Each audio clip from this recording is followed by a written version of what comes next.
Then let the moon decide. Elara's words crossed the royal chamber so clearly that even the quietest whispers died beneath them. 30 council members sat beneath Blackstone's carved silver crest, while nobles and senior pack representatives filled the gallery behind them. Only moments earlier, Councilwoman Lenora Voss had looked directly at Elara and said what others had been careful enough to whisper. You ask us to recognize a woman whose lineage exists only in damaged records. A woman accused of poisoning the Alpha King. A woman who disappeared from Blackstone without warning. Perhaps we should stop calling her a concealed heir and call her what she has always been, the Alpha King's unwanted bride. Kael had risen before the last word settled. The movement alone silenced half the room. But Elara reached for his hand before he could speak. Not to hide behind him. To stop him. Kael looked down at her, and she saw the question in his eyes. Are you certain? Elara was not certain of anything except that she was tired of other people deciding what her fear meant. She stood. If you believe Dr. Hart lied, test his record, she said. Councilman Everett Hail watched her from the opposite side of the chamber, his expression unreadable. And how would you suggest we do that? Elara turned toward him. You already know. A faint tension entered Hale's face. Rowan stood near the evidence table with the recovered documents from Briar Glen secured beneath protective covers. Mira remained beside him, watching the council more carefully than the papers. Elara could feel every gaze in the chamber moving between her and Kael. Some were curious, others openly doubtful. A few looked almost eager to see her fail. Voss leaned forward. You are speaking of a ceremony that has not been performed in 19 years. Then 19 years is long enough, Elara replied. A murmur moved through the gallery. Hale rose slowly. The Moon Court was sealed after the disputed succession. Opening it is not a symbolic gesture. If the Northern Covenant is authentic, the royal record will either recognize the required bloodline or reject it in front of every lawful witness present. Elara heard the warning beneath his careful language. There would be nowhere to hide if the record rejected her. No private room. No sealed archive. No explanation she could quietly revise afterward. Kael's hand closed gently around hers. You do not owe them a spectacle, he said. His voice was low enough for her alone. Elara looked at him. Less than a day earlier, she had fled Blackstone because someone had convinced her that disappearing was the safest way to love him. She had followed Clara's road, carried Clara's fear, and learned how easily sacrifice could become obedience when fear made the decision. She would not disappear again simply because the room wanted her ashamed. I know, she whispered. Then she faced the council. Open the Moon Court. Voss stared at her. And if nothing happens? Elara's pulse quickened, but she kept her voice steady. Then you will have your answer. And if the record recognizes you? Hale asked. Elara glanced toward the ancient crest above the chamber doors. Then maybe we finally start asking why someone spent 19 years making sure it never had the chance. Silence followed. For the first time, Hale looked away. Rowan noticed. So did Kael. Voss folded her hands. The moon reaches its highest point shortly after 11 tonight. If the court is opened, the proceeding must occur then. Elara nodded. Kael stood beside her, no longer trying to answer for her. Then tonight, Elara said. Voss's expression remained cold. You understand that the entire council will witness this. Elara looked toward the gallery, toward the people who had called her dangerous, false, unwanted, and unworthy of the man beside her. Fear was still there. She simply no longer mistook it for a command. Good, she said. This time, I want everyone to see. 3 hours earlier, the name Everett Hail had been lying between Kael and Elara on a narrow strip of paper inside Blackstone's secured archive room. Rowan stood across the table with the Northern Covenant records arranged beneath protective covers, while Mira compared the old hearing index with Hart's recovered notes. Hail had been summoned privately before the council session, and unlike the man Elara expected to see, he did not arrive defensive or angry. He looked tired. You found my name, he said. Kael remained standing beside Elara. We found a name. What it means depends on what you tell us next. Hale glanced at the strip. 19 years ago, I served as a junior recorder under my father.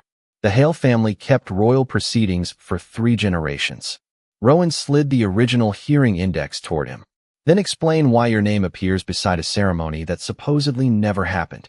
Hale studied the faded entry. Because it was scheduled.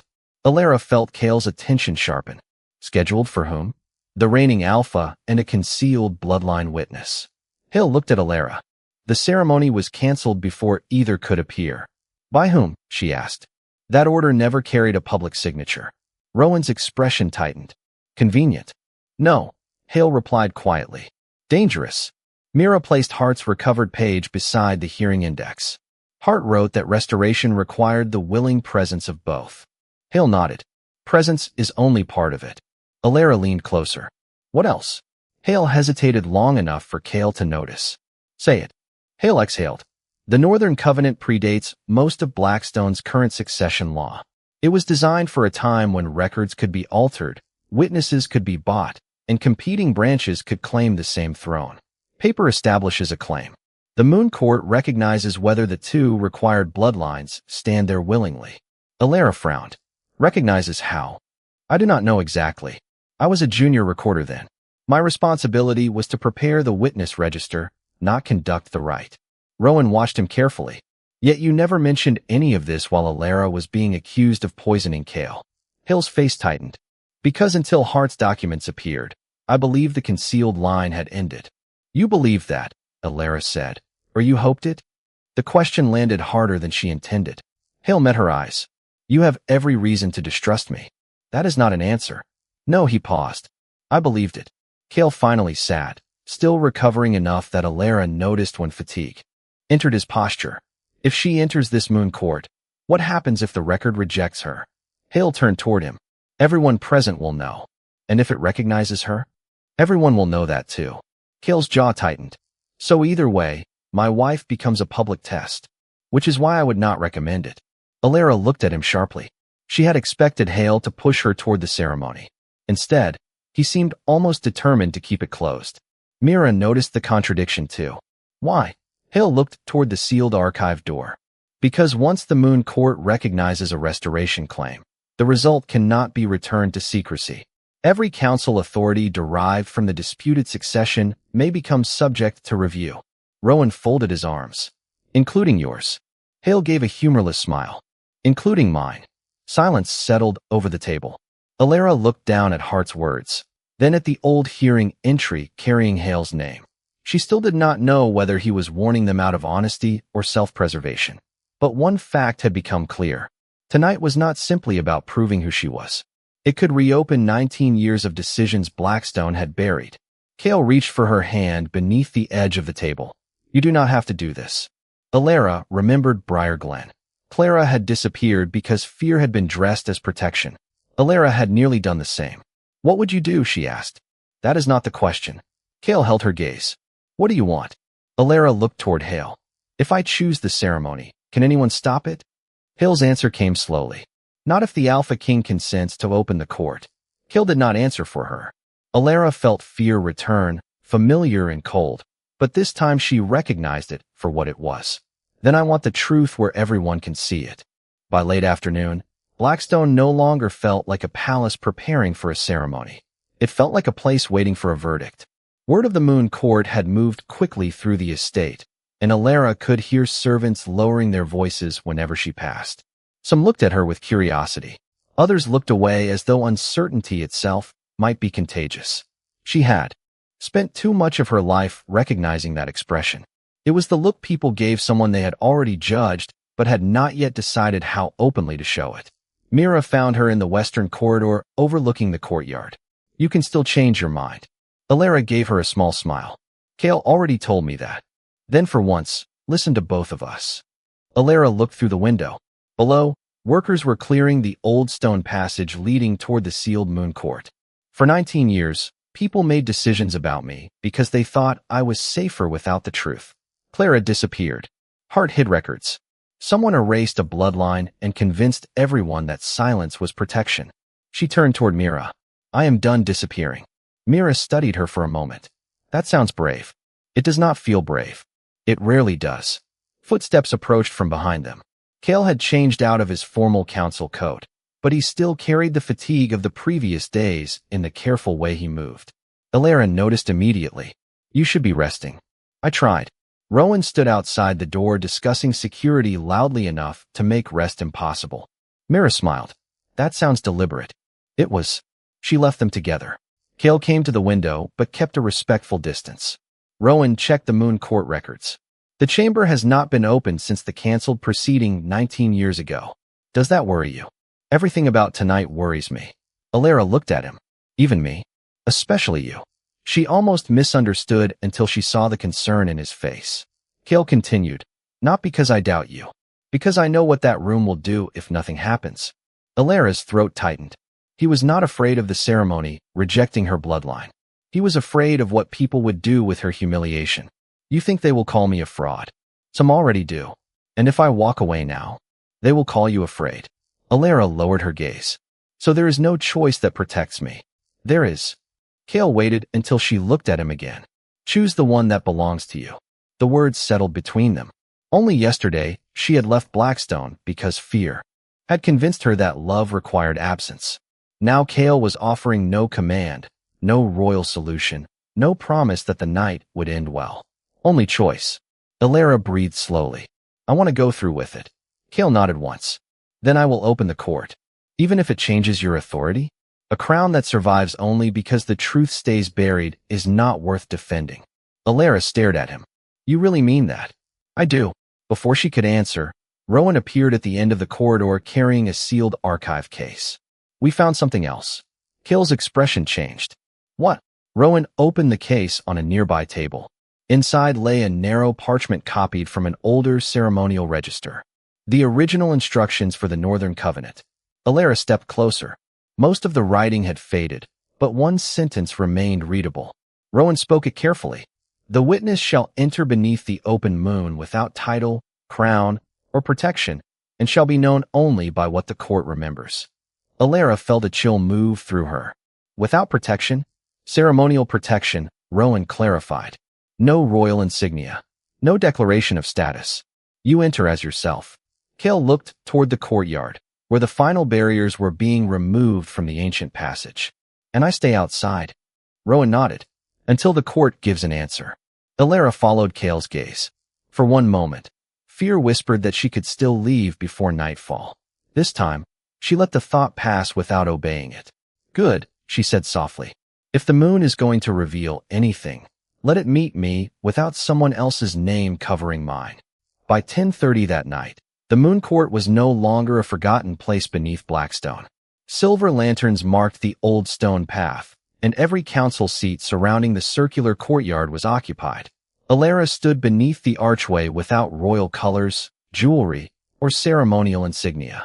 She wore a simple dark dress and carried nothing in her hands. For once, there was no title between her and the people waiting to judge her. Kael stood several yards away with Rowan and Mira. He had agreed to remain outside the circle until the ceremony required otherwise, but Elara could feel his attention on her. Councilwoman Voss stepped forward with the ceremonial register. Before this court is opened, the council must record its objections. Rowan's expression tightened. You recorded them this afternoon, and now I will record them before lawful witnesses. Voss turned toward the gathered council. The woman before us has no publicly verified royal lineage. The documents supporting her claim were concealed for 19 years. She was recently investigated in connection with the poisoning of the Alpha King, and shortly afterward, she abandoned Blackstone without explanation. Elara felt the words land one by one. None was entirely false. That was what made them effective. Voss continued. Her marriage to the Alpha King began under political uncertainty, and no evidence has established that this union carries the meaning some now wish to assign it. A man near the second row spoke before anyone could stop him. Perhaps His Majesty protects her because admitting he never wanted the marriage would embarrass the throne. The courtyard became painfully still. Elara heard someone behind him whisper, an unwanted bride does not become royal because an old physician kept secrets. Kael moved. Elara turned before he could take a second step and raised one hand. He stopped. She could see how much restraint cost him, but this answer could not belong to the Alpha King. It had to belong to her. You are right about one thing, Elara said. The man blinked. My marriage does not prove my bloodline. Kael's protection does not prove it. Dr. Hart's loyalty does not prove it. Voss watched her carefully. Then what does? Elara looked beyond the council toward the ancient circle carved into the courtyard floor. Moonlight had begun touching its outer edge. That is why we are here. Voss lowered the register. And if the court rejects you? Then I leave this circle exactly as I entered it. Without a claim? Without your recognition. Elara paused. Those are not the same thing. A murmur moved through the witnesses. Kael's expression softened almost imperceptibly. Voss glanced toward Hail. Councilman Hail, according to the surviving procedure, may the court be opened? Hail had been unusually quiet since sunset. He looked at Elara, then at Kael. Only by order of the reigning alpha. Every face turned toward Kael. He stepped forward but did not enter the circle. Open it. Rowan removed the final seal from the old iron gate. It swung inward with a low groan. Beyond it, the moon court appeared almost ordinary. Pale stone, weathered inscriptions, and a circular platform no more than 20 feet across. That simplicity unsettled Elara more than grandeur would have. There was nowhere for mystery to hide. Voss gestured toward the entrance. Elara, enter without title and stand at the center. She took one step, then another. Behind her, someone whispered that nothing would happen. Another voice answered that perhaps nothing was exactly what she deserved. Elara kept walking. At the center, she turned toward Kael. He remained where protocol required him, his hands empty, his crown absent. For the first time that night, she allowed herself to be afraid. Then the moon cleared the highest tower of Blackstone, spilling silver light across the courtyard.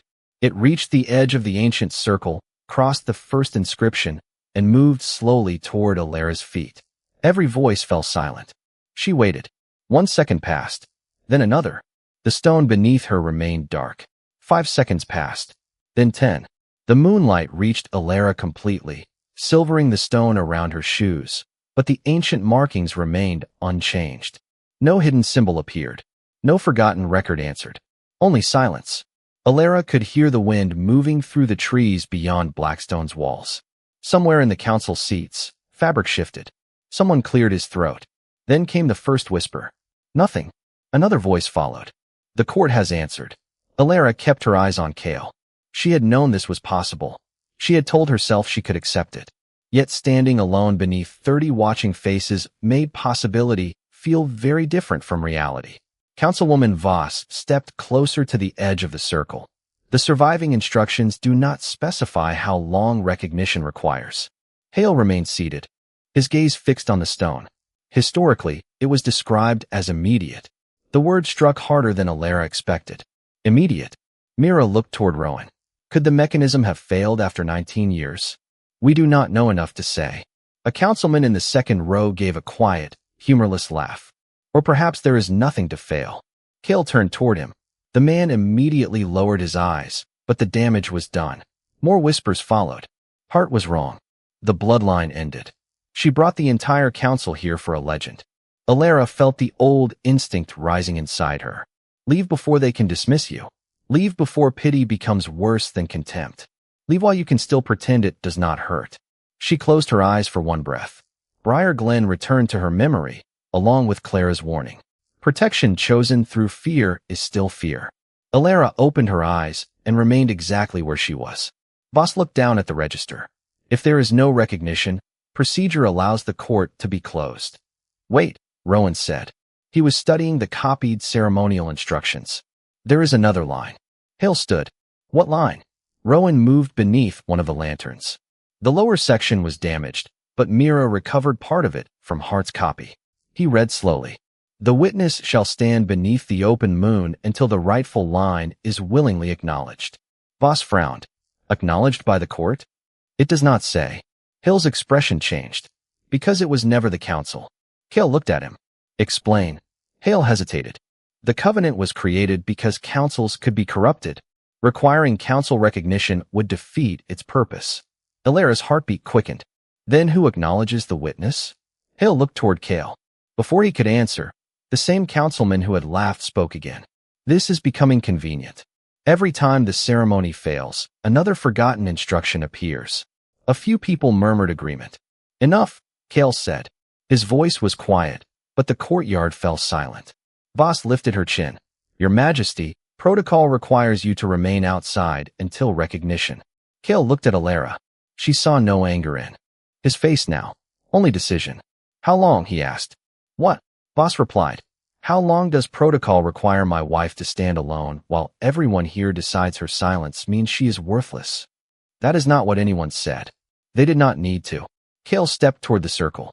Rowan moved slightly. Kael, I know. If you enter before we understand the requirement, opponents may claim you influenced the result. Kael stopped at the boundary. For one terrible second, Elara thought he would remain there. Instead, he removed the royal signet from his hand and placed it on the stone outside the circle. Then I enter without authority. Boss stared at him. You cannot stop being the Alpha King by removing a ring. No. Kael stepped across the boundary. But I can stop pretending being king matters more than being her husband. Elara's breath caught. Nothing changed beneath their feet. The markings stayed dark. The moon remained silent. Kael walked until he stood beside her, close enough that she no longer felt alone, but without touching her. Elara looked at the unresponsive stone. It still did nothing. Then it did nothing. And if they were right about me? Kael turned toward her. They were wrong before you stepped into this circle. For several seconds, neither of them moved. The court remained silent, and Elara could feel every doubtful gaze fixed on the two figures standing beneath the moon. Kael had crossed the boundary, surrendered every visible symbol of authority, and still the ancient stone had offered nothing. Councilwoman Voss looked toward Rowan. If the ceremony requires acknowledgment, we need the exact wording before this continues. Rowan searched Hart's recovered copy again, while Mira held a lantern closer. There is more beneath the damaged line. Hale stepped toward the boundary, but stopped outside it. Read whatever remains. Rowan traced the faded script carefully. The rightful line shall not be named by counsel, law, or inheritance alone. Each shall stand by willing choice, and each shall acknowledge the other without command. Elara looked at Kael. Each. Hale's face had gone pale. The concealed witness was never meant to prove. Herself alone. Voss frowned. Then why was she instructed to enter alone? Because the first question is whether she enters freely, Hale said. The second is whether the reigning alpha does the same. Kael glanced back at the ring he had left outside the circle. That part seems clear enough. A few nervous voices moved through the council seats, but Elara barely heard them. She understood now why nothing had happened when Kael entered. Presence was not acknowledgement. Standing beside someone was not the same as choosing them. The distinction felt almost painfully familiar. Kael turned fully toward her. Elara. She met his eyes. He did not reach for her. He did not call her an heir or promise the court would recognize her. Before this place tells anyone who you are, he said, I want you to know that it cannot change who you are to me. The courtyard became completely still. Kael continued, You are not standing beside me because a council arranged it. You are not here because Hart left instructions. You are not my wife because a crown requires one. Elara felt her throat tighten. Then why am I? Because when you had every reason to stop trusting this place, you came back by your own choice. And when I had the power to command you, you taught me that love without choice is only another kind of cage. He took a quiet breath. I acknowledge you as the woman I choose to stand beside, whether this court gives you a name or gives you nothing. Nothing happened. A murmur started somewhere behind Voss. Elara almost smiled. Of course. The covenant had said each. She looked at Kael, and suddenly the fear that had followed her since entering the courtyard became simpler. The moon did not need her to perform courage. Kael did not need her to prove she deserved him. She only needed to answer truthfully. Then hear me too, she said. I did not return to Blackstone because you are king. I returned because you never used being king to make the choice for me. Kael's expression softened. I was afraid when I left. I am still afraid now. But fear does not get to decide where I belong anymore. Elara stepped closer, leaving only a few feet between them. Whatever this court reveals, I choose to remain beside you. And I acknowledge you as the alpha I chose freely, not because anyone told me I must. For one heartbeat, the stone remained dark. Then a thin silver line appeared beneath Elara's feet. Someone in the gallery gasped. The line traveled outward through a groove that had looked like nothing more than a crack moments earlier. It reached the first ancient inscription, then divided, spreading through the circle in quiet streams of pale light. Kael looked down. Elara did not. She could not take her eyes from Hale. He had stepped backward. What is happening? Voss whispered. Hale stared at the awakening symbols. The court remembers. Moonlight gathered across the center stone, revealing markings hidden beneath nearly 2 decades of darkness. One symbol formed beneath Kael. Another appeared beneath Elara. They were different, but connected by the same silver line. Rowan unfolded Heart's notes with trembling care. "Kael," he said, "these are not competing royal marks." Elara finally looked down. Beneath her feet, an ancient crest was becoming visible. Hail recognized it before anyone else. "The witness line," he whispered. And for the first time that night, Elara understood that the moon was not deciding whether she belonged.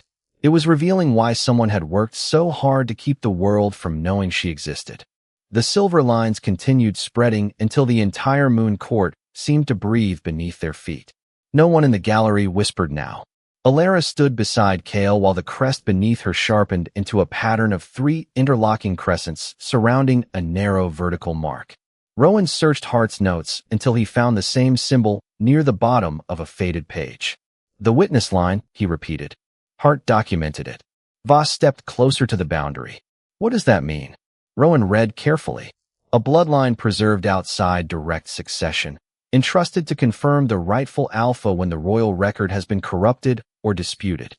Elara looked at him. "Outside direct succession? You were never meant to inherit Kael's throne." Relief came before she could stop it. Not because she feared responsibility, but because the truth suddenly fit everything Hart had tried to protect. Mira moved beside Rowan and examined another page. "There is more. The witness line cannot claim the crown it verifies. Its authority exists specifically because it remains separate from succession." A councilman stood. "Then she is not a rival claimant." "No," Rowan said. "She is something far more inconvenient to anyone who benefited from a false one." Silence returned. Kael looked down as the mark beneath his feet brightened. His own crest appeared different from Elara's, but the silver line connecting them remained unbroken. Hail stared at it, as though he had seen a memory he wished he had forgotten. Elara noticed. "You recognize this?" Hill did not answer immediately. "I recognize the description. That is not what I asked." His eyes met hers. "I saw the symbols once before." Rowan lowered Hart's notes. "When—" Hill glanced toward the council seats. 19 years ago, before the scheduled ceremony was cancelled, my father showed me the original register." Voss's voice sharpened. "You told us you only prepared the witness list." "I did. And you neglected to mention that you had seen the royal marks?" Hill's composure slipped. "Because seeing a drawing is not the same as witnessing recognition." Elara studied him. He was frightened, but she could not tell whether he feared exposure or something deeper. Before anyone could press him further, the stone beneath Elara changed again. The silver crest opened along its center like two halves of an inscription aligning. Letters emerged around the circle, faint at first, then clear enough for Rowan to read.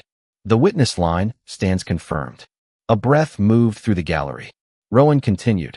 "The acknowledged alpha stands confirmed." Every face turned toward Kael. Voss slowly lowered the ceremonial register.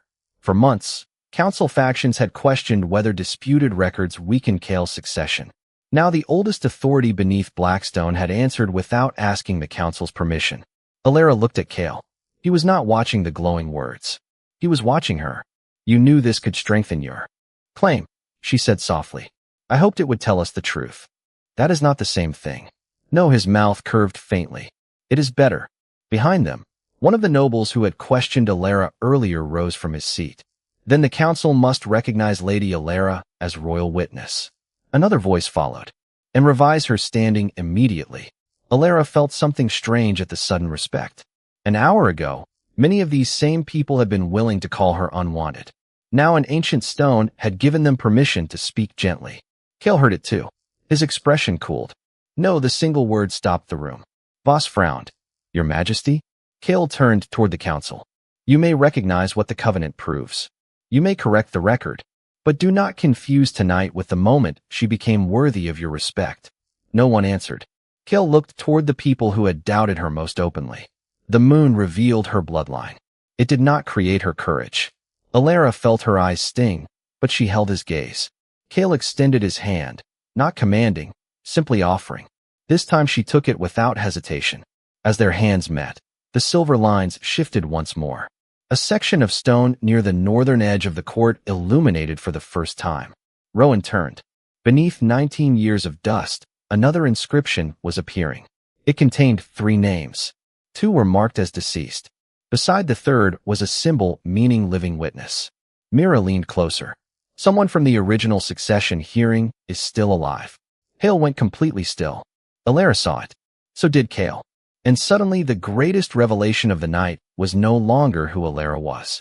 It was who had survived long enough to know why she had been hidden. The council did not leave the moon court. No one seemed willing to move while the third name remained half-concealed beneath the silver light. Rowan knelt near the northern edge, careful not to touch the illuminated inscription. Mira held the ceremonial register beside him, comparing its faded witness marks with the symbols on the stone. Elara remained beside Kael, her hand still in his, but her attention stayed on Hail. He had recovered. Some of his composure. Not all of it. Read the names, Kael said. Rowan studied the first line. Edmund Vale. Deceased. His eyes moved lower. Samuel Hart. Deceased. Elara's breath caught at Hart's name. Rowan reached the final line, then stopped. A section of the inscription had not fully appeared. Only the witness symbol and the first letter were visible. The third name is incomplete. Voss looked toward Hail. You were connected to the hearing. Who else was present? Hail shook his head. The witness register I prepared listed more than 20 officials. This stone lists 3, Elara said. Then those 3 must have served a different purpose. Hail glanced toward the glowing inscription. Possibly guardians of the restoration record. Rowan stood. Hart protected Elara's identity. If Vale and the third witness shared that responsibility, one of them may know who ordered the ceremony cancelled. Mira looked at Elara. And who benefited from keeping you hidden? Elara felt the meaning settle slowly. For years, she had believed her missing history meant she came from nowhere.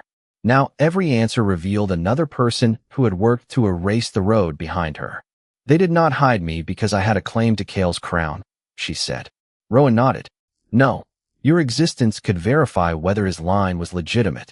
Kael's expression hardened with understanding. Which means anyone holding authority through a disputed succession had reason to make sure the witness line disappeared. Several council members exchanged uneasy looks. Voss closed the register. Then every authority granted during that disputed period must be reviewed. Hail finally spoke. Carefully. Kael turned toward him. You seem unusually concerned with caution tonight. Because certainty can become dangerous when people mistake suspicion for proof. Hail met his gaze. My name appeared in an old record. That made me suspicious. It did not make me guilty. Whoever that third witness is deserves the same distinction. Elara watched him. She disliked how reasonable the argument sounded, mostly because he was right. Then we follow evidence, she said. Not fear. Kael glanced at her, recognizing the words beneath the words. Agreed. Rowan pointed toward the stone. There may be a way to recover the rest. Hart's notes mention that restoration records remain sealed until both confirmed lines leave the circle willingly. Voss frowned, meaning, the ceremony may not be finished. Kael looked down at Elara. Ready? She almost laughed at how ordinary the question sounded after everything that had happened. Yes. Together they walked toward the boundary. The moment Elara crossed it, the crest beneath her dimmed. When Kael followed, the silver line connecting their marks faded into the stone. For several seconds, nothing happened. Then the northern inscription brightened again. More letters emerged. Rowan stepped closer. The third name was still incomplete, but beneath it a second line appeared. Mira read it first. Custodian transferred. Hill's face changed. Rowan continued reading. Witness relocated under private protection 3 days before the canceled ceremony. Elara's pulse quickened. Relocated where? Another word slowly appeared. Not a place. A household designation. Rowan stared at it. This cannot be right. Kael moved beside him. Read it. Rowan looked toward Elara before answering.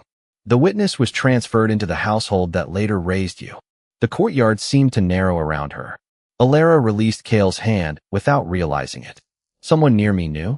Mira whispered. Possibly from the beginning. Elara thought of childhood rooms, familiar voices, ordinary faces she had never learned to question. The mystery was no longer buried 19 years in the past. It had lived close enough to watch her grow up. Kael reached for her again, but waited until she chose to take his hand. Whoever it is, he said, we find the truth before we judge it. Elara nodded, though her heart was beating faster now. She had entered the moon court expecting to discover who she was. Instead, the moon had given her a harder question. Who had known all along? The moon court was nearly empty by the time the council completed its formal record. The silver markings had disappeared back into the stone, leaving the courtyard looking ordinary. Again, but nothing inside Blackstone felt ordinary now. Councilwoman Voss stood before Elara with the ceremonial register held against her chest. Her voice carried none of the sharpness it had earlier. The council will amend the royal archive. Your status as the confirmed witness line will be recognized before sunrise. Elara studied the woman who had questioned her worth only hours earlier. Correct the record because it is true. Do not correct your manners because the moon told you I mattered. Voss lowered her eyes. That is fair. Behind her, several council members waited as though uncertain whether they should bow. Kael noticed.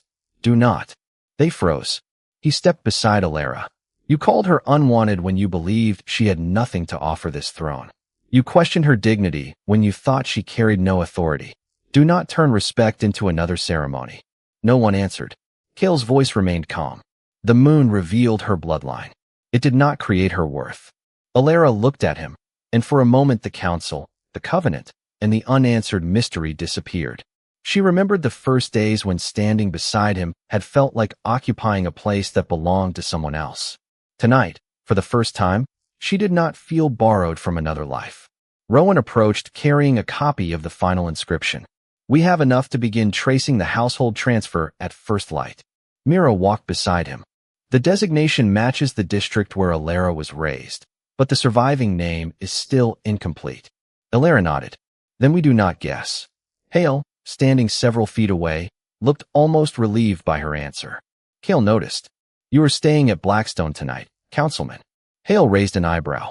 Am I being detained? No. I am asking you not to disappear while we still have questions. Hail gave a faint smile. Considering recent events, that seems reasonable. He left with Rowan, and Mira followed after promising Elara she would return before morning. When the courtyard finally emptied, Elara remained beside the silent circle. Kael waited with her. Did you know? She asked. Know what? That it would recognize me. No, Elara. Turned toward him. Then why did you step into the circle when everyone thought it had rejected me? Kael looked toward the place where she had stood alone. Because it had already asked you to stand there alone long enough. Her eyes warmed. That was not very kingly. I am learning to survive the disappointment. She laughed softly, the first easy sound she had made all night. Kael offered his hand. Ready to go inside? Elara looked once more at the dark stone. Yes. They had taken only a few steps when Rowan's voice came from the archway. Wait. He was holding a thin archive folder, breathing harder than someone who had merely crossed a hallway. Mira stood behind him, pale with surprise. We found the transfer index, Rowan said. Elara stopped. Already. The moon court gave us the household designation. Mira remembered an older guardianship ledger filed under properties instead of family names. He opened the folder. The third witness entered your household under another identity 19 years ago. Kael's expression sharpened. Who? Rowan looked directly at Elara. The record does not give the name you knew. It gives a position. Elara felt cold despite the mild night. What position? Rowan hesitated. Your childhood caretaker. The word seemed impossible at first. Elara saw a small kitchen in memory, winter mornings, a familiar voice reminding her to take a coat, hands placing warm food on a table when there had never been much money. A woman who had known when Elara was frightened before Elara said a word. Maeve, she whispered. Mira nodded slowly. If the records are accurate, Maeve was not simply hired to raise you. Rowan turned the final page. She was assigned to protect the last living member of the witness line. Elara could barely breathe around the realization. Where is she now? No one answered immediately. Then Rowan placed one final document into her hands. It was not 19 years old. It had been filed 3 months earlier. A change of residence notice. Maeve had left the district where Elara grew up and provided no forwarding address. Attached to the recent filing was a much older slip of paper, yellowed at the edges and preserved beneath the newer document. Elara recognized the handwriting immediately from the records at Briar Glen. Dr. Hart's. For words had been written across the old note. When she remembers, return. Elara looked up at Kael. The moon had revealed who she was. Now the only person who might explain why had disappeared before Elara even knew to search for her.